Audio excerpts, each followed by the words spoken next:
B-double-E-double-R-U-N beer run.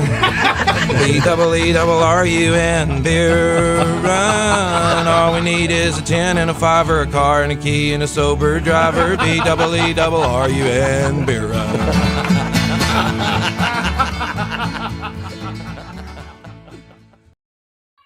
Welcome to the Beer Run, part of the bsnbeer network, the only Saints podcast and YouTube show with a 2-drink minimum, unless you are not drinking tonight, like myself, and takes as bad as the Saints defending running quarterbacks. That's a joke, boy. You missed it. Went right past you. You gotta keep on your toes. Put toes out in. I am the California Cajun. This is Lil Dice. How you doing, Dale? What's up, Craig? Man, we got a nice win last week. I'm feeling good. How about you? You feeling good? No. Nope. We played a terrible team. We played an awful, abysmal, pathetic team. We played a college team, and we still tried to lose. We had 5 turnovers, and we tried to lose. We had Taysom Hill going full Taysom, and we tried to lose. No, I don't feel good at all. I mean, a win. It's a win. Got to win, though, Craig. Got to win. We are in first with playoff started today. Playoff spot, home playoff game. That's right. First place in the division. Whenever of 2 in a row and 3 out of 5. That's not terrible. It's not bad. Defense figured its stuff out second half. The offense can move the ball. There's things to be happy about, but no, I don't feel good at all about it. And I've seen this movie before. I've seen the running quarterback from Minnesota before. I've seen all this coming before, and I'm not happy about it. No way it's going to happen to us again. No way it's going to happen to us again, Craig. No way. Okay. Yeah, no way it happens to us again. All right. Well, you know how we do on the beer run. We got 4 downs. We're going to talk about some beer. We got some Saints news, and we're going to recap the game. And on 3rd down, we're going to talk with a Vikings fan about the game. And then on 4th down, we'll give you our predictions about the game versus the Vikings. So referees, get out there, spot the ball. Let's get this thing going. First down, Saints. All right, Craig, what you drinking, bruh? All right, I am taking a little bit of a break from the sauce because the Saints have broken me. They have broken my ability to responsibly drink alcohol. I'm having some 0-calorie Gatorade tonight. The purple kind. I don't have a top for you. I don't have no fun anecdotes. I am recovering from that freaking game and the last few months of the Saints killing me and my liver. I'm not you, bro. I'm gonna drink vicariously through you today. What you got? Well, you want to recap what you drank during the game? Oh Christ, man!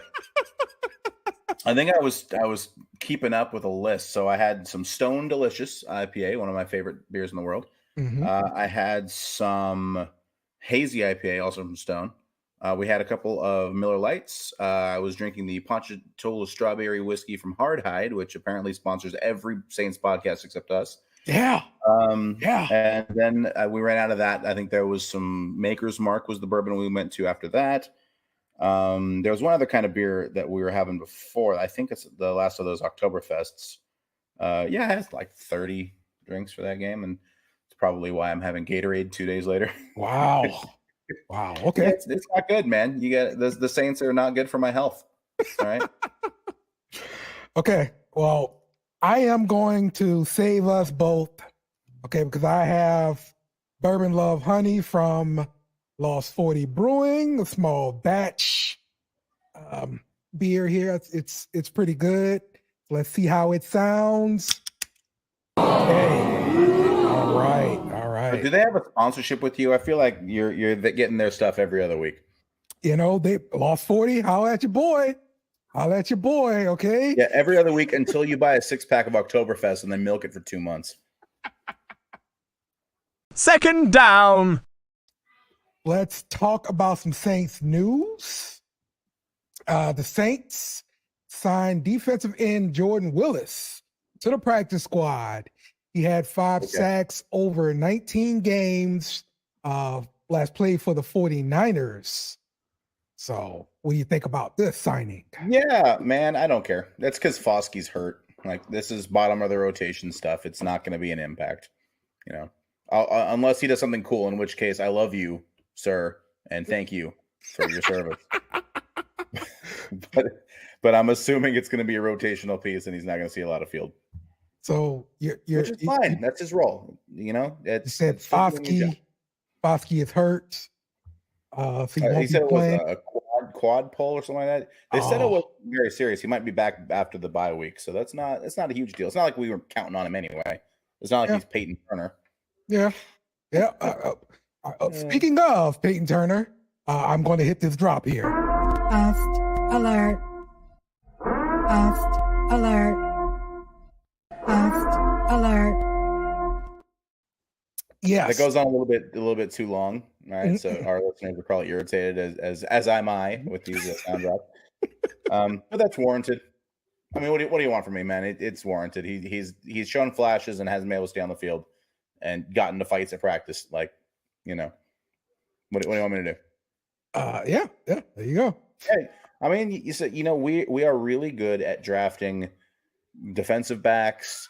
We get some good linebackers out of there. We find good receivers, you know, and draft in the trenches to save our life. That's right. Although he looks good so far. Kendre Miller suffered an ankle sprain during Sunday's next win. question. Moving on. I'm not going to give all these Tulane fans the time of day as they just dancing on Kendre Miller's grave. I just played the drop, but you can rewind it a little bit and listen to it again. It's a third-round pick, and it's his first season. You can't call him a bust yet. I don't have any patience, Craig. Okay, bust. That's what he is. Unbelievable. All right, the Saints did win. They beat the Bears 24-17. What were your thoughts about the game, Craig? Well, I thought that our defense sucked, and then I thought that our offense sucked. And at no point were both of our groups either sucking at the same time or playing well at the same time. I just wanted the other, you know. Against Tampa Bay, they both sucked. Against New England, they were both good. And that's kind of the only times all year that both sides of even against the Colts, the defense looked very vulnerable. With as much talent as there is in that secondary and how great our corners are, and both of our starting corners are elite. I think pretty clear that Paulson Adebo he's no Alontae Taylor. All right, he can hang out there, but without a pass rush, they're always going to get gashed. Yeah, the middle of the field is wide open for the QB to scramble every single week. Every quarterback that can run will run on us, and the pass rush is non-existent. And without those things, we're never going to be an elite defense. We're a good defense because our corners are awesome and our safeties are smart, but we're never going to be an elite one because we can't rush the passer. It's becoming. I made excuses for it forever. And it's a real problem. It's not good enough. And the trade deadline came and went. We didn't do anything about it. I mean, there wasn't really anything to do either. I mean, it's just you painted yourself into the situation where you're going to rely on guys like Peyton Turner to turn a corner, no pun intended, and they didn't. I mean, we could have kicked the tires on Danielle Hunter. You know, I heard he was on the block. Shut up, Dale. I mean, for real, he leads the league in sacks. Yeah, that's why we couldn't afford him, and no one was going to trade him to us. Well, you have a whole segment with a Vikings fan that you can exchange pleasantries, talking about how much you love all the LSU players on the Vikings, you traitor. Look, man, we just talk about solutions here, Craig. That's what we're talking about. Yeah, no, picking a player on another team that we could not have afforded to trade for is not a solution. I mean, speaking of, did you see the tweet? It was a great question. Pick a one player from a rival, and who would it be? And my thought was Brian Burns from the Panthers. Yeah, easily. Although there might be a couple of tackles, maybe one of the tackles from Tampa Bay. Is Tristan Wirfs healthy?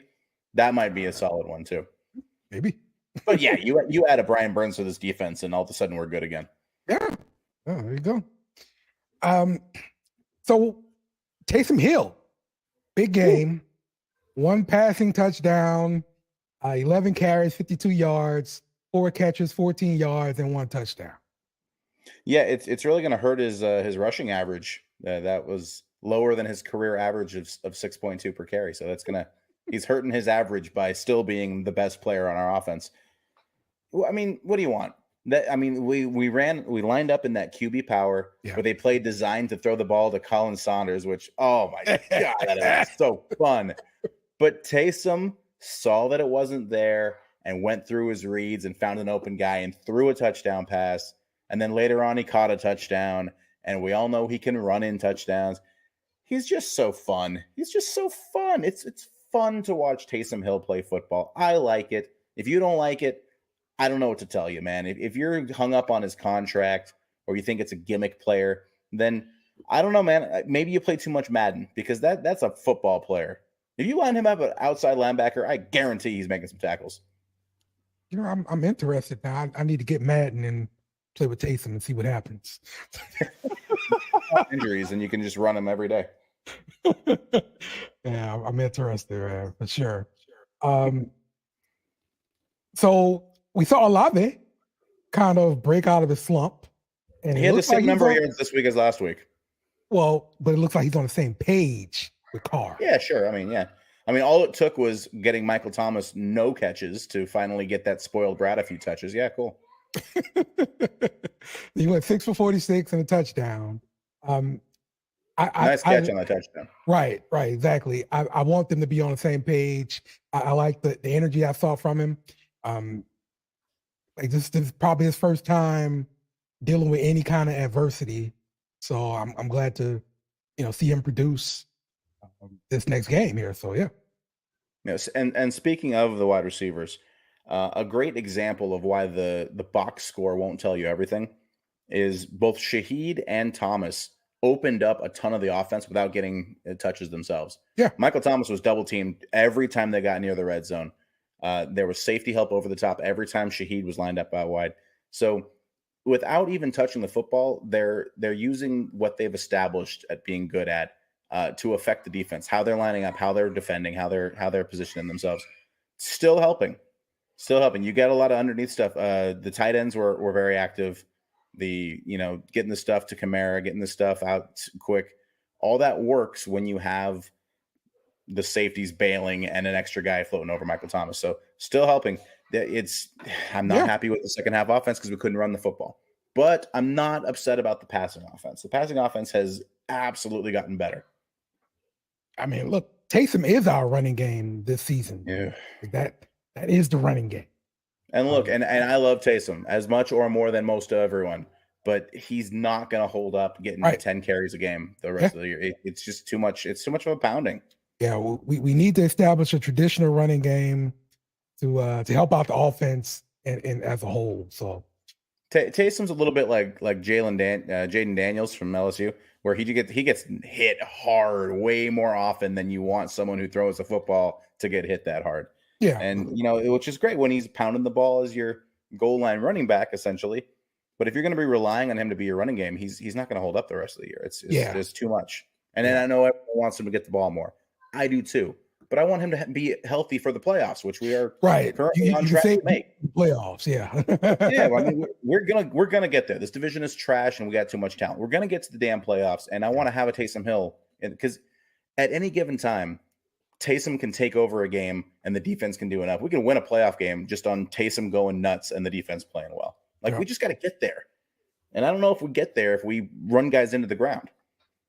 And props to Taysom on that touchdown throw, because listening to Mike Triplett, they said that was his third read in the progression. Nice. So yeah, when you got your backup guy in there on the goal line situations, going through progressions, actually completing that touchdown pass, that's wonderful. I love it. I really do think he could be a starter in the NFL. It's not going to be for us, I think that ship has sailed, but it's surprising to me that someone hasn't tried. Carr, he went for 211 yards, 2 touchdowns, and both of those touchdowns were red zone touchdowns. Efficient. He was efficient. He didn't put the ball in danger. There were a couple times this year that he's gotten away with some questionable throws. He's thrown a couple of picks, but I thought he was very careful with the football. This is what we signed up for. We signed up for a good to okay quarterback who wasn't going to lose you the game and let the defense win it for you. And the defense wasn't very good this week, and the running game's non-existent. But if we if we had the defense we expected and the running game we expected, this is enough Derek Carr to win with. Yep, for sure. So he's not going to be Pat Mahomes out there winning the games for you, but he's doing enough that if the rest of the cast is doing what we expect them to do, it's enough. Yep. We saw Andrews Pete start again at left tackle. This is what DA had to say about him. Look, I think it's been good.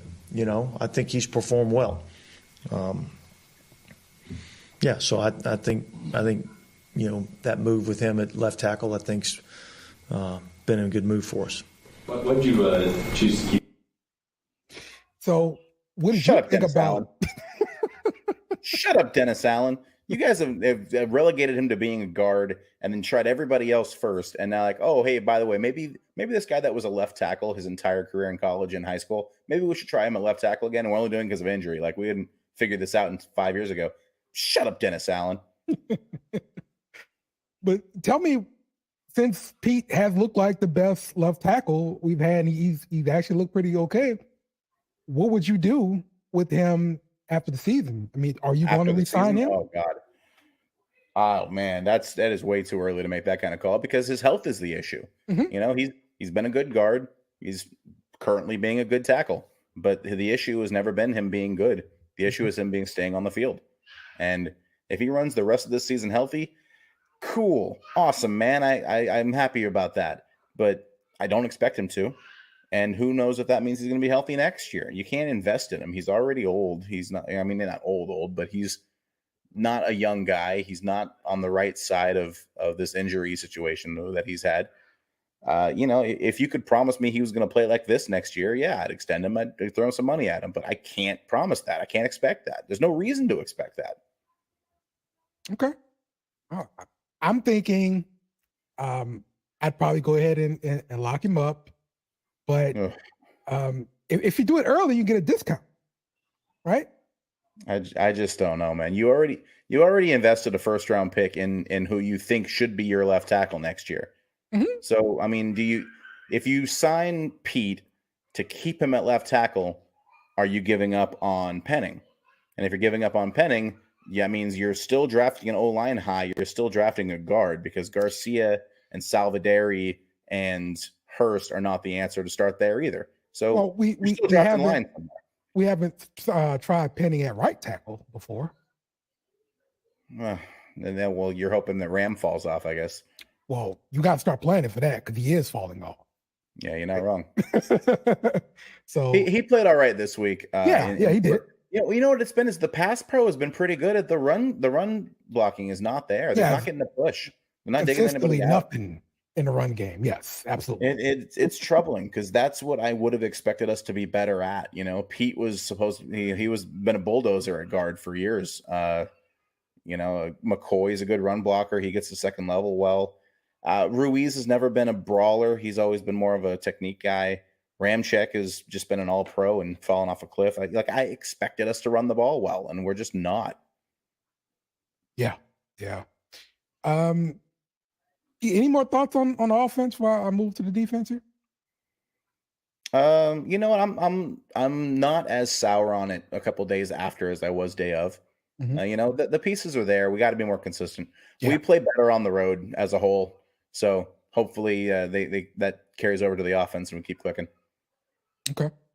The defense. Let's talk about that. Tale of two halves again. Yeah, but let's look at the third down, 3-and-out rate here because we see the Saints second in the league here, right behind the Browns, and this 3-and-out rate. That's pretty positive for the defense. Of course, you want them to start faster, but it's kind of like we either let them march all the way down the field on an 80-yard touchdown drive, or they go 3-and-out. You don't have a lot of in between. They're not getting 2 first downs and punting. It's either they've got us figured out early in the game and they keep marching, or second half they lose 2 yards on their possession and punt to us because the second half possessions are short and sweet. Yep. So the Saints are forcing 3-and-outs, look like on a 46%. Damn near half of every possession. Right. Right. That's pretty good for the defense. Hell The Vikings, on the other hand, it's about 32%. Yeah, so they're about pretty middle of the pack. Right. It's not a significant one direction or another. It's not good or bad. Yep. So positive things to look about with the defense, but we've got 2 sacks last game, one from Cam. I mean, one was a linebacker blitz late. I mean, it's not. Yeah, and one from Demario Davis. Yep. Yeah. I love to see more production from the defensive line, though. But Granderson's probably been our best pass rusher on the line itself. Yeah, and he's not a speed rush guy, so there's not going to be a lot of plays where he just takes the edge. So we're going to have to rely more on blitzing, and they've kind of the NOF football guys were talking about this the other day. Is the Dennis Allen defenses have kind of evolved away from blitzing, and blitz packages are super rare now, and we're just not coming at the rate we used to. We've been more reliant on the D-line to create pressure, and there isn't any this year. Cam Jordan looks old. Yeah. And Granderson looks like a UDFA. No, he doesn't. He looks good, but he's not enough to carry us right now. Yep. But this is what DA had to say about the pass rush. I think our ability to get after the passer has to be better.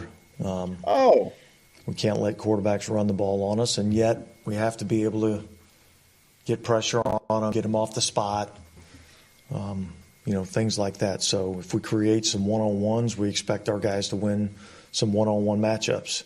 So there's a lot of things that we have to improve in that area. Yeah, and that's your job. Shut up, Dennis Allen. Don't tell me we got to be better. Make it better. That's your job. Not only are you the head coach, you're the defensive architect. You're the mastermind. You built this castle. Do the damn thing. Shut up, Dennis Allen. Yeah, look, create the one-on-ones, but it's on the player at that point to win the one-on-one. So if they're not winning the one-on-ones, you got to scheme it. You got to send help. Well, then you got to put somebody else in that's going to win the one-on-one. Are you going to be the one who goes and benches Cam Jordan right now?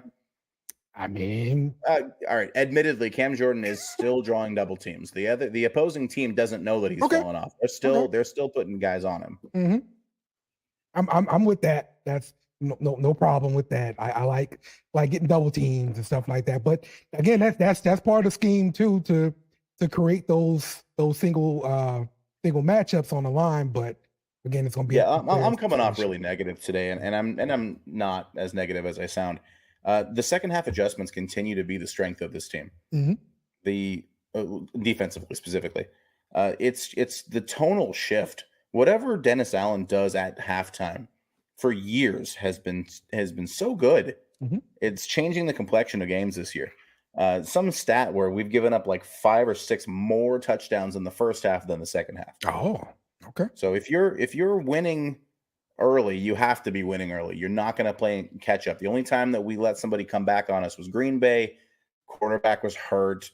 Referee shenanigans, bull crap in Lambeau. It happens. Right. But on the whole, our defense has been vastly superior second half than first half.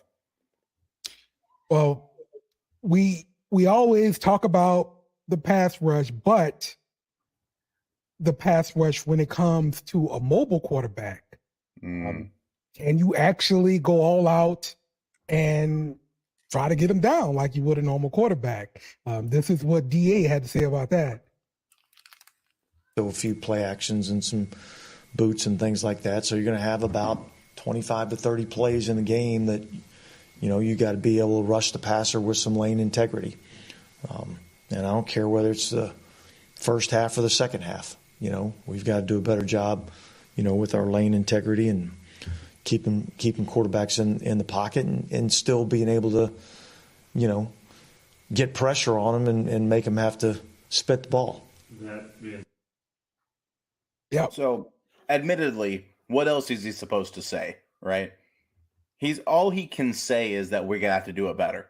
He's not going to be able to tell us, well, what we're going to start doing is making a linebacker spy on this play, and we're going to bring an extra guy down in here. He can't tell us any of that.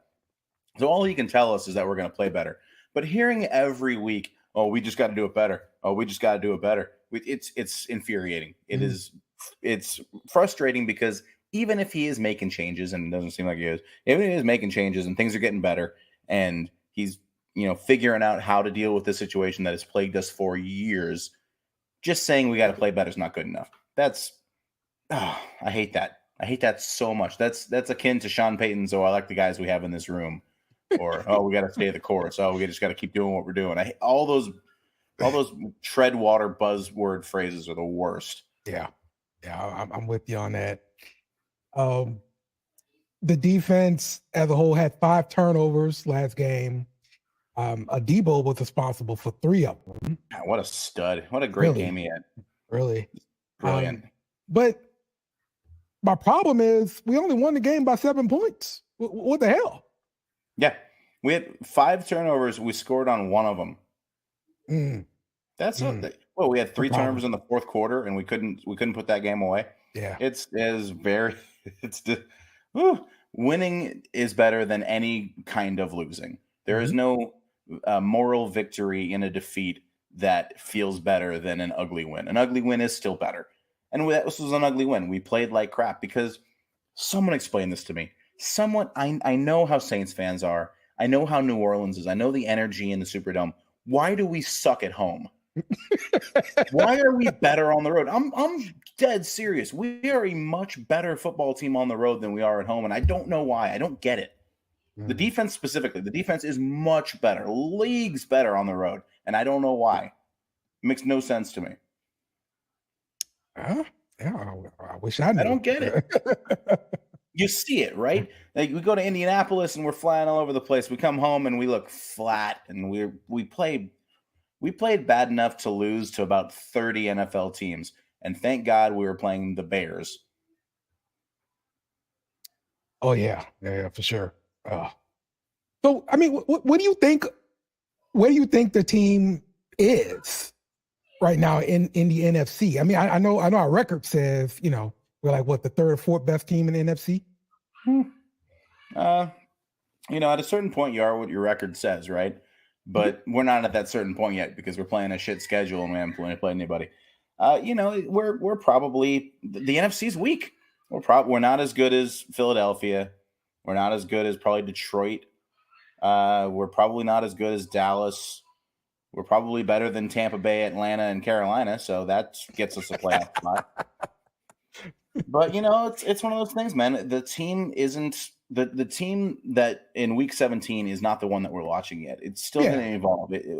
Hopefully it improves. Maybe we get some injuries and we get worse, but the team keeps changing and adapting, and it's tough. It's tough to really get a read on what's going on with this team because the issues keep changing and the focal points keep changing, and what's working changes, and all of a sudden what's not working. We had games where the defense completely dominated, and got games like Indianapolis where it felt like we had to score 30 just to not lose. So the different parts of the team are taking turns not playing well, and it's frustrating.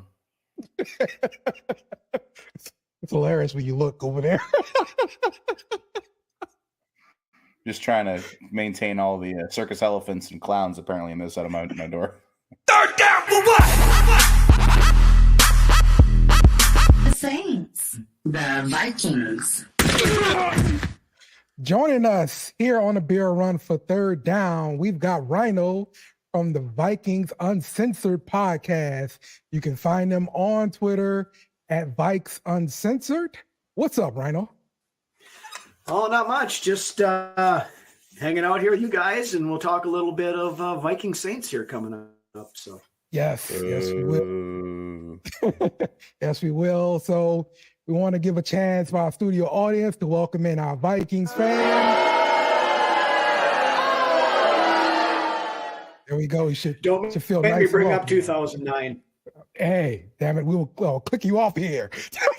We won 2009. Get out of here. We don't when we steal a victory at the last minute, we go on to win the Super Bowl. When you guys do it, you get blown out by Philadelphia. I said it. I'm coming out swinging today, baby. That's right. Two words: Bounty Gate. Yeah. Two more words. DGAF. Is that words? I don't even care about that. When it was looked upon, Of course, you guys don't care because you won the Super Bowl with it. That was our Super Bowl. When it was reviewed by an outside source, they said they couldn't find anything wrong. Right. It is all bullshit, propagated by Goodell and the media and the evil world governments, and it's all conspiracy. And screw you guys. Hey. Yeah. Okay. I forgot my tinfoil hat tonight, so we'll just leave it at that, and we'll go on. Okay. All right. Well, the Vikings are coming off of a 31-28 victory over the Falcons.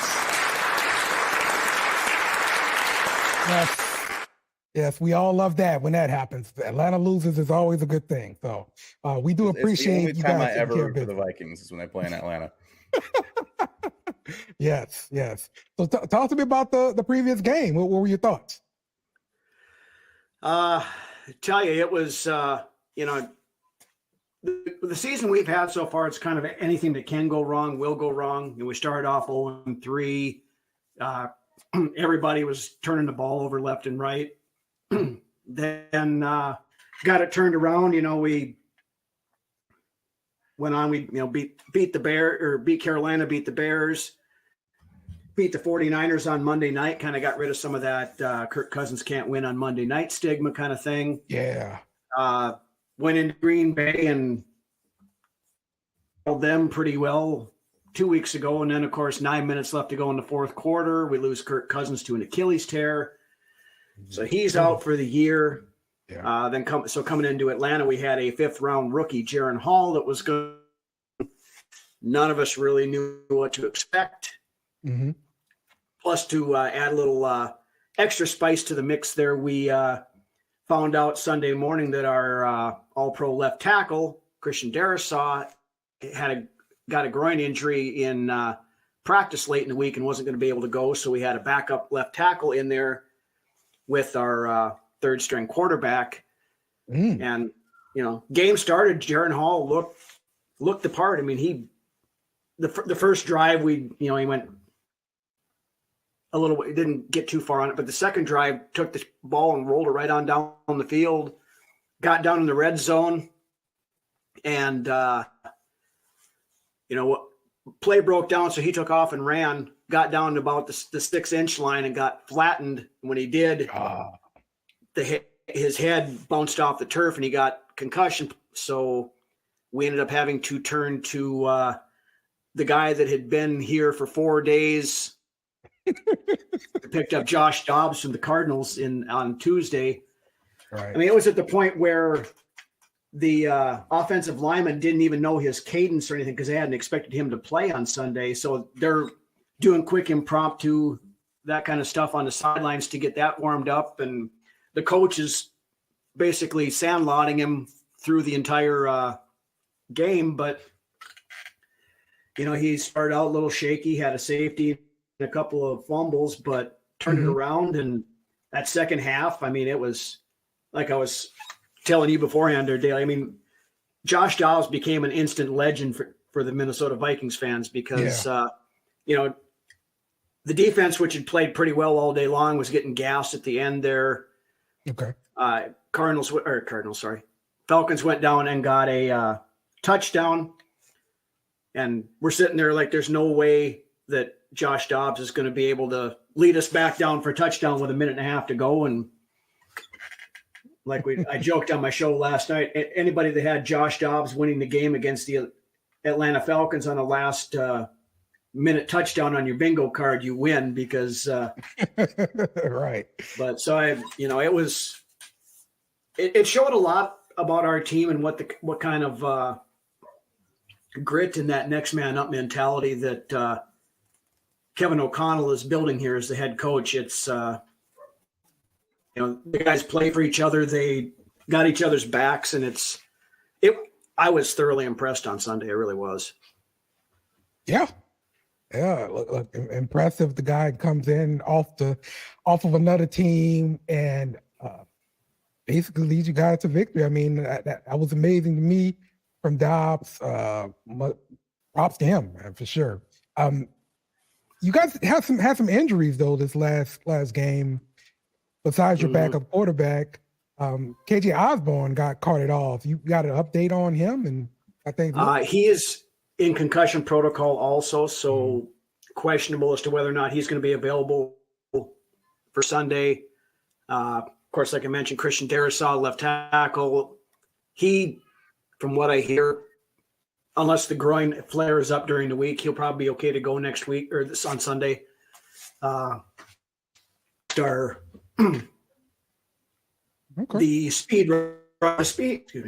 speed running back out of our running back by committee, Cam Akers, also tore his Achilles on Sunday, so he's done for the year. Right. So Justin Jefferson is still on. Justin Jefferson's still on injured reserve. Okay. They haven't said whether or not he's coming off this week. He's eligible to come off this week, but kind of the last update I read said he won't play this week. Yeah, that's what we're hearing here too. They might open his window, but he probably is not going to play on Sunday. So right. We might be a little thin in the wide receiver spot. I mean, you've got Jordan Addison there, the rookie, who has stepped up. He stepped up very well. I mean, he's every bit the first round pick that we, playing like we expected him to when we got him. Brandon Powell, we picked him up kind of as an afterthought from the LA Rams in the offseason. He's the one that caught the winning touchdown on Sunday. I mean, he's played really well. And then we've got some young guys that, are bit players basically that kind of stepped up a little bit. Tristan Jackson had that key 2-point conversion. We've got Jalen Naylor, who is in his window to come back from, he was on IR earlier in the year, so he might play this weekend. And if he does, that's a definite boost for us because he was tearing it up in preseason before he got hurt. So, heck, you still got Hawkinson. Yeah. I mean, this guy's got 60 receptions so far, 3 touchdowns on the season. He really stepped up since Justin Jefferson's been out. Mm-hmm. Yeah, he just lives in that middle of the field there, and he's got enough speed and enough agility to get some good yard after catch whenever he does catch something too. So it's he's been a big part of the offense, and he was even before Jefferson went out. So yeah, man. Talk to me about your running game because I can see that you're kind of struggling here, averaging 3.6 yards a carry. And of course you lose Akers.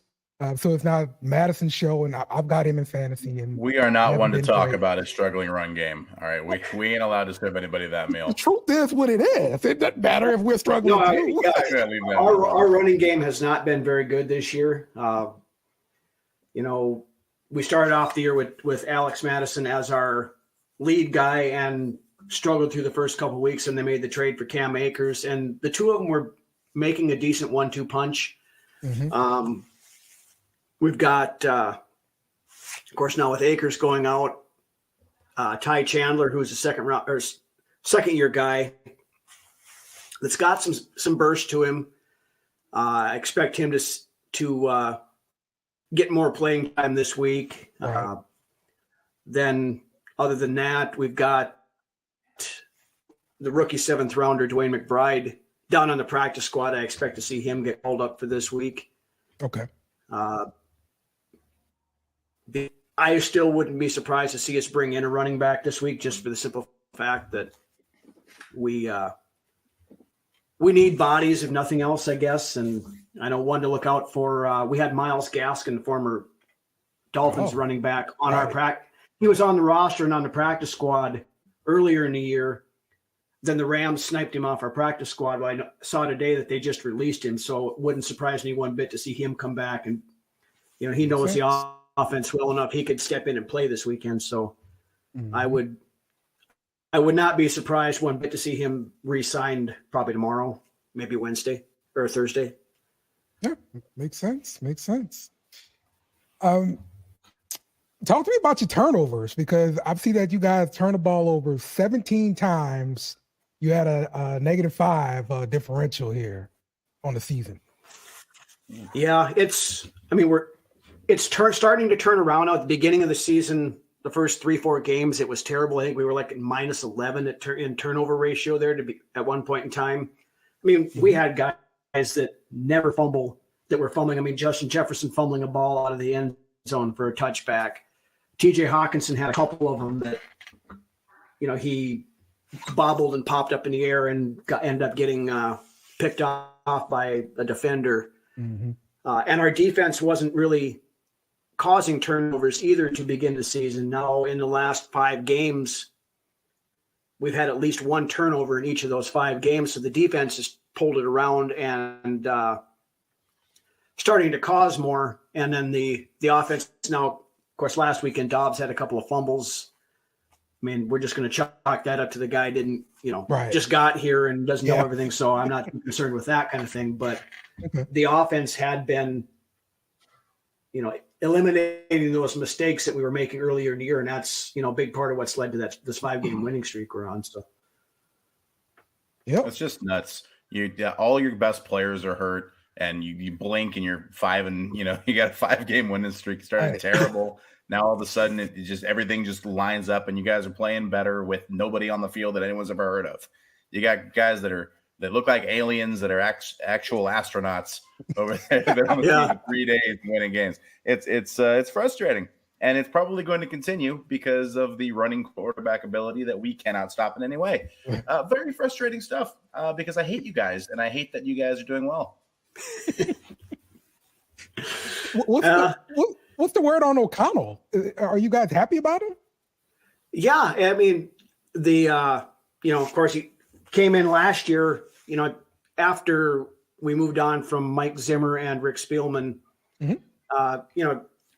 Zimmer, when he first came in, he was what the team needed, but the last 3-4 years, the league had passed him by. He was still that old school, hard-nosed, chew your ass off kind of coach that, he was only concerned about his defense. He couldn't have cared less about the offense kind of thing. And him and Cousins didn't get along. Oh, okay. I didn't hear about that. Okay. Yeah, no, Zimmer never wanted Cousins in the first place, and kind of you could tell that just in his body language and everything else around there that he if he could spend $20 on a quarterback and spend the rest of that money on his defense, he'd have done it, kind of thing. But O'Connell came in. He's completely turned the culture around on this team. Like we mentioned, with everything that went wrong Sunday versus Atlanta. Previous years, the team would have just folded up the tents and said, yeah, okay, this is too much. We're done. And we'd have got blown out by 20 points. Whereas now it's, a culture that O'Connell is building in there. It's one of his favorite sayings he uses, be at your best when your best is required. And, things start looking bleak. Everybody looks around. They start, pulling up the big boy pants, and, somebody's struggling. We got your back. We're going out there, and someone's going to pick up the slack kind of thing. And, like I said, the backup tackle that we had playing on Sunday, I mean, I follow football religiously, and I had heard the guy's name, but I knew nothing about him when we signed him in the offseason. I mean, he came in there, gave up 1 pressure and 1 hurry, and that's all he did as a backup, coming in cold as a backup left tackle. So, the guys are stepping up. You watch some of the post-game locker room speeches and celebrations and stuff when we win the games, the Vikings.com puts them out there. There's an energy in that locker room that hasn't been around this team for many, many years, and most of it is due to O'Connell. So, that sounds pretty good then. Yeah, I mean, he's had his ups and downs. Terrible. Sound pretty good. All of this is awful. All I want to hear is negativity and sadness and tears. I hate all of this. I hate this positivity. I hate this happy outlook. I hate the fact that the Vikings are going to win this week. I hate everything about this conversation. I thought you were supposed to be the happy and positive one. Yeah, I'm even not as sober as I am today. It all depends on the subject, I guess. Apparently. Talk to me about your struggles in the red zone, because I see you had 29 trips to the red zone, 14 touchdowns. We cannot talk about other people struggling in the red zone. We're the Saints. You're picking all of the things we're terrible at and asking them about it. Come on, man. Okay, I mean, pretty soon I'm gonna ask you about those questions too. So that's one thing where O'Connell seems to have struggled a little bit this year with the play calling. It's the short yardage stuff and the red zone stuff seems to. I don't know if he tries to overthink it, but sometimes tries to get a little bit cute instead of just going out there and getting enough to get the first down. Where it's 3rd and 1 and we're spreading everybody out 5 wide with an empty backfield kind of thing or something like that kind of stuff. So it's been a lot of missed opportunities. We've had some drop balls down the goal line. Just missed opportunities on a lot of this stuff, or, like I said, overthinking the play calling when you just need to kind of simplify it and go back to basic football and, hey, here it comes, try to stop us kind of thing. I thought you guys just fired Zimmer for wanting to do basic football, coming at people trying to stop him. No, y'all got to figure out what your priorities are over here. Our priorities are to win a Super Bowl at some time before we all die. That's our kind of the mantra, one before we die kind of thing right now. But no, I mean, it's the things O'Connell are doing is, again, every coach has their high points and their low points, their strengths and their weaknesses. But for the most part, he's doing a very good job. And, if I have one gripe, that would be it. Would be our red zone offense and the short yardage kind of stuff. Well, definitely one good thing we can say about the team is on defense, Danielle Hunter is a monster. Oh, shut up, Dale. Former LSU player, leading the league in sacks with 10 sacks, man. If there was someone on your team that led the league in sacks with 10.5 or whatever it was, and there was an LSU player that had 4, he'd be asking you about that LSU player with 4. Now he opened up opportunity for the other guy. Hey, got to respect that. That's right. Danielle Hunter has been an absolutely perfect fit in Brian Flores' defense. And that, honestly, Brian Flores and his defensive scheme is a lot of the reason why we are where we are right now. Okay. We had Ed Donatel in last year who played, we always called it the pseudo prevent most of the time. He played 3 high shell coverage and just kind of laid back and everything else. Brian Flores comes in and does a complete 180. I mean, we're blitzing on 52.8% of dropbacks so far this year. I mean, like 20% higher than the next highest team. And Danielle Hunter has been a direct beneficiary of that. Just pinning his ears back and going after the quarterbacks. We've got guys that were awful last year. Jordan Hicks, one of our middle linebackers, was one of them. He's had a hell of a season. Harrison Smith has had a resurgence. He's entering the twilight of his career. He's all of a sudden, like I said, last year again in that defense, they weren't letting him do what he does best, and that's freelance and come up and rush the passer and just kind of play ball hawk out in center field out there. But some of the other guys, we've been running a ton of 3 safety sets this year, and two of the biggest names that have helped us out with that are Cameron Bynum and Josh Metellus. Metellus was a special teams guy up until O'Connell took over. Okay. And last year he played a little bit. Now this year he's basically a starter. Cam Bynum was just a guy, and he's turned into a very good safety. I mean, if you guys watched that San Francisco game on Monday night, he had 2 interceptions and was all over the place. Then we've also got up at middle linebacker that undrafted rookie free agent we brought in, Ivan Pace out of Cincinnati. Okay. That kid is a heat-seeking missile. I can't believe he didn't get drafted, but I'm glad he didn't because what school is he from? He came in here with a chip on his shoulder. So, what school is he from? Cincinnati. He's from Cincinnati. Okay. Got you. He played. He played. If you went to LSU, you'd be telling us all about him, Dale. Well, he didn't, so I don't know about him. Yeah, he was at, I forget I forget where he was before, but then he went to went to Cincinnati for his final year, and that's where we drafted him out of. But undrafted free agent rather. All right, cool. Well, give me your thoughts on predictions on how this game is going to play out here. I think the crowd at US Bank Stadium this weekend is going to be absolutely electric, coming off of that big win last week. My concern is that people are going to be putting too high of expectations on Dobbs coming in. I think he'll do all right, but I'm worried that the first time something goes wrong, and the fans are going to start throwing up their hands. And the way social media and Twitter works, everybody's going to be him last week and wanting to send him packing this week if something goes wrong. But we're going to have a tough task against your defense. Cam Jordan, every time he plays, it seems like he has a hell of a game. Of course, little tie in there. Of course, Cameron Jordan's old man was one of our tight ends for many years back. Right. Yep. Hell of a tight end for us. One of the best tight ends we've ever had. Yep. Remember him on Tecmo Bowl, man. Yep. So, we're going to have our hands full against your defense. Offensively, Carr doesn't really scare me all that much.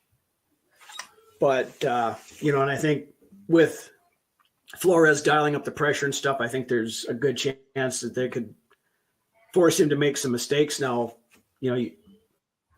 I like Olave. I think he's going to be a tough guy to keep track of all day long. Alvin Kamara, of course, a couple years back, what do you have, 6 touchdowns against us on Christmas that day? So I know, Merry Christmas it was. One reason why, another one of the reasons on Peyton up here are grounds to get a dark alley and have a serious conversation with, because there's a ground that likes Sean Payton. So, and that, between 09 and that, it was that, Look, and in that game, Saints fans were mad too, because he gave a touchdown run to Taysom Hill down on the goal line. We could have gotten Kamara the record. We were right there. Yeah. And you said you were in a point there where Mike's defense couldn't stop water from running uphill, so you probably would have got that. They'd have given it to him. So, but yeah. But as far as this weekend goes, I think, as long as we can avoid the injury bug, because we're starting to run out of players. Yeah. I think we stand a very good chance of extending that winning streak we've got going, and I think we do. To be honest, of course, I'm going to say that because I'm a Vikings fan on the show, but no, I'm be amazed how many people tell us that they're going to lose. Well, I do that on some of these games. I thought we weren't going to beat San Francisco. I said it on our show a couple of times that, as long as we keep it close, I'll be happy, just to show that we can play with them. And then we end up going out and beating them. I'm worried about a little bit of a letdown after that game last week, but to O'Connell's credit, they usually kind of keep that stuff pretty level. They don't get too high and then fall off like we had a real bad habit of doing in the past. So, okay. We tend to live in the one-score game realm, and I expect it to probably be a one-score game here too. So, all right, you got a score? I usually don't like giving scores because when I do, it usually blows up in my face. Okay. But, good. Do that then. Yeah. I'll set Vikings by 6, and we'll call it that. All right. That's good enough for me. That's good enough for me. So tell people how they can find you on the internet and listen to your podcast. We do 3 shows a week on both on YouTube. Monday nights we do show. I do it solo called Ryno's Rants, where we kind of do it as a wrap up of the weekend game, good, bad, or otherwise. Have the live chat going, so taking guys' questions, comments, things like that, and just talking it over, whether good, like I said, good stuff, bad stuff, whatever it ends up being. Wednesday nights we have a show called Brunswick's Best. That's my co-host, who takes a look back at the best players in Vikings history numerically. So every week he has a number. So like, we're not having a show this week because he had some scheduling conflicts, but next week will be the best players to wear number 27. Okay. That's a good idea. And then every Friday we have our main studio show. We do it live as often as we can. If it starts at 6 p.m. on the YouTube channel. The live streams all go to YouTube and Facebook. So it's Vikings Uncensored on both Facebook and YouTube, at Vikings Uncensored on Twitter. Follow me there. I try to interact with as much people as possible there and kind of go back and forth with both friend and foe, I guess we'll put it that way, and have a good time and, enjoy social media as much as you can, I guess. I'd like to think we're both friend and foe now. I'm okay with that. There we go. All right, Ryno from Vikings Uncensored. Man, we really appreciate you joining us today on the podcast. Hey, anytime. I enjoyed it. Thanks a lot for having me, guys. Appreciate it. Right. Who dat? Skol Vikings. They're going to go for it here on 4th down. It's time for some predictions. Now, before we go on, let me just say, that guy that was just on doesn't know what the hell he's talking about. He's the worst. I hate that guy. If you know that guy, upgrade your friend group. That guy sucks. He's named after the worst animal in all of Africa. Okay, rhinos are dumb. Oh man, yeah. Thank you to Ryno for showing up. Now, people who only ever listen to the show that they're on, they probably think I'm a total ass, and they don't realize that this is just like a running gag that we do every week. It's fine. It's fine. It's fine. I'm good with that. Good cop, bad cop. It's fine. Oh man. So the Saints go to the Vikings. And let's kind of look at a quarterback comparison here, Craig, because I was surprised to see the things that I saw here, Craig. Dobbs is having a good season. Yeah, Dobbs really having a good season. Now, let's keep in mind, Dobbs got signed by the Cardinals in week 1. It wasn't like preseason or anything like that. He was not with them in the offseason. This guy was at his house or whatever, right? And he got signed. He's an astrophysicist. Did you think it was going to be hard for him to pick up the playbook? I mean, look, apparently NFL teams thought so because they didn't pick him up. Well, they just thought he was kind of weird looking. He looked like one of those aliens from Roswell, and they're like, "Yeah, no, not interested." This is the problem with this kind of comparison, though, is we're comparing a guy who is playing much better than anyone expected to a guy who's playing worse than we expected, who's improving. So, yeah, right now the numbers are comparable. I'd say throwing the ball, Carr has been a little bit better, but Dobbs has been able to run the ball very effectively. So, I mean, it's not a real comparison. It's superficially, it looks like you can compare because, they look kind of similar in this stat right here. But it's a whole different animal. We've got a genius astronaut who comes in and plays well in relief, and we got a guy who could not figure out the offense and didn't fit with Pete Carmichael, and now he's starting to play a little bit better, but had a really rough patch, including a portion of the year that he played injured. So you're comparing apples to shut up Dales. You know what I'm saying?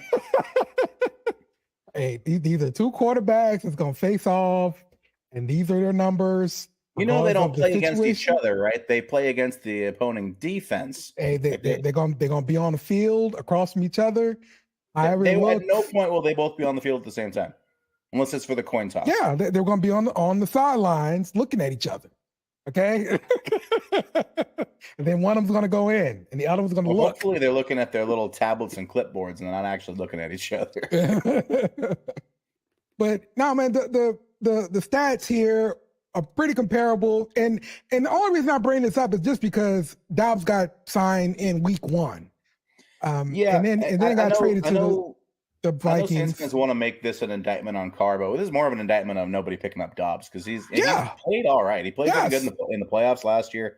I liked him coming out of college. There's no reason that he should be getting a job on day one. He should be somebody's backup. Thank you. Yes, Craig.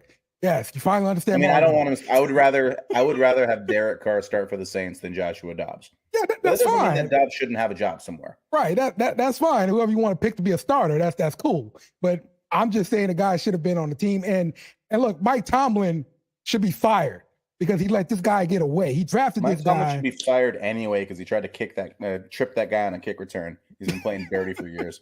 He let this guy get away, and he's sitting there struggling at quarterback right now.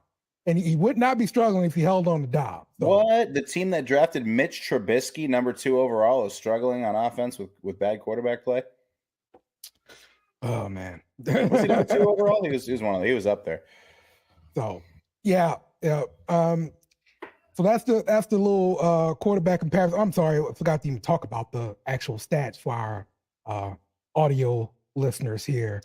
But so we see Dobbs has about 1,700 yards. Carr has about 2,100 yards. Just looking at the amount of sacks that were taken, Dobbs has 20. Carr has 19. In the red zone percentage, red zone attempts, we got 37 for Dobbs, 42 for Carr. The ratings are about the same, 85 for Dobbs, 94 for Carr. Like, pretty comparable. Yeah. They're comparable. Carr's a little bit better throwing the ball, but Dobbs has run for something like 400 yards and 4 touchdowns. And that's we add in the rushing contest. Yeah. Mm-hmm. Right. But you have to consider when you factor in rushing yardage from a quarterback that the rushing yards from a Saints quarterback is not coming from Derek Carr. Right. It's definitely not coming from Carr. It's coming from Texas. And that's okay because we have a guy for that. Yep, that's right. Okay, so some keys to the game here. Can the Saints keep them from running the ball? And I'm talking about traditional runs, not Dobbs running, but also Dobbs running too. Also Dobbs running, yeah. It's a big problem. We got gashed by the Bears on the ground, and the Bears are not good. Yeah. We got gashed on the ground by the Colts, and the Colts are better at running the ball, but they're a middling team. They're not an elite team. They're not the Eagles who, if we make the playoffs, we're going to run into somebody like that. So I'm worried about it, man. I'm worried about our run defense. Our defense is fat. Our defense is a little bit like LSU's last few years. Not this year because LSU's defense is just terrible. Where they've been fast but light and undersized and can kind of get bodied a little bit. Yeah. Outside of guys like Demario Davis and Cam Jordan, most of our defense is a little bit undersized and plays with a lot of speed. And guys like Pete Warner and the Honey Badger, especially, these are good players, but they are not big physical presences. And if we get guys running downhill on us, it can be a problem. But that should be perfect for stopping a running quarterback, right? You know what? It should be. I have no idea why we're so bad at that. We just bail out the middle of the field. I don't get it. Yeah. I think it may be the fact that we play a lot of man defense, and that could be the problem. But let's not do what LSU did versus Alabama and decide not to spy. And look, I was so infuriated when I heard Brian Kelly said, "Oh, we probably should have spied." You think? You don't think you had a guy like Perkins that could have just been spying that whole game and shut down that entire thing? See, this is why I got so sick Sunday watching the Saints, is that I got drunk for the LSU game and didn't sober up again until Sunday night. Makes sense. That is a recipe for disaster. Sorry. It makes sense. That makes sense, man. Damn, Brian. Disgusting. So I think that the Vikings are going to score on us. They're going to move the ball. They're going to put up points. Our defense is going to play better because we're on the road, and for whatever fucking reason, we play better on the road. So I don't expect them to, score 30 points on us, but they're going to move the ball. They're going to score some points. But the Vikings are 23rd in time of possession. That means they're not sustaining drives. So let's keep it that way. right? Yeah, but then we won't sustain them either. So even if they're not sustaining drives, they're still gonna win the time of possession. The last thing I got, the Saints O-line, they better have a plan to deal with Danielle Hunter. Don't let him wreck the game.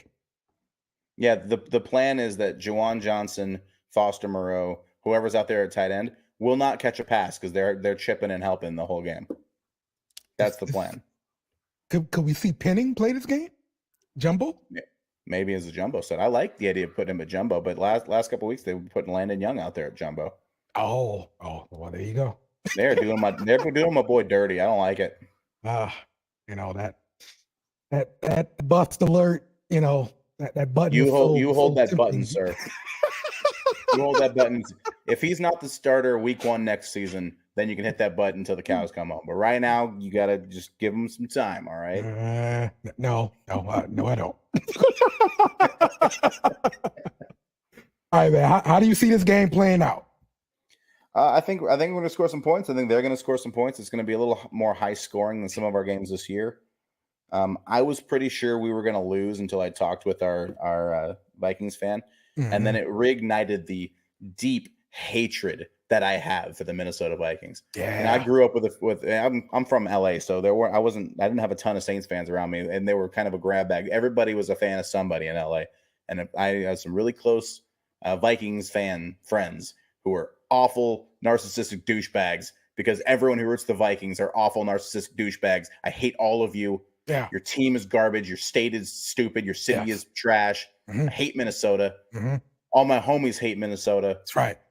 What did Alvin Kamara say? Fuck Minnesota. I'm on that train right now. All right. There we go. Saints by 100. I don't care. Screw these guys. Here we go. Saints by 100. Saints by 100. Okay. All right. 31-24. We win, and it's stressful. Okay. All right. 31-24. I like the way that sounds. I'm gonna say 30-20 New Orleans. I like that's yours my better. prediction. Let's do that one. Yeah. That one's way better than mine. Let's do that one. So, yeah. All right. Well, that's gonna wrap it up for us here on the Beer Run. And we understand that there is a choice in wasting an hour of garbage programming talking about your favorite team, the New Orleans Saints.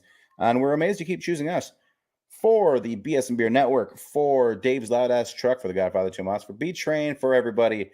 This is Lil Dice. I'm California Cajun. Have a drink. It's on us. Who that? Remember to follow us on social media at bsnbeer Media. Also, smash the like button on YouTube and share with friends.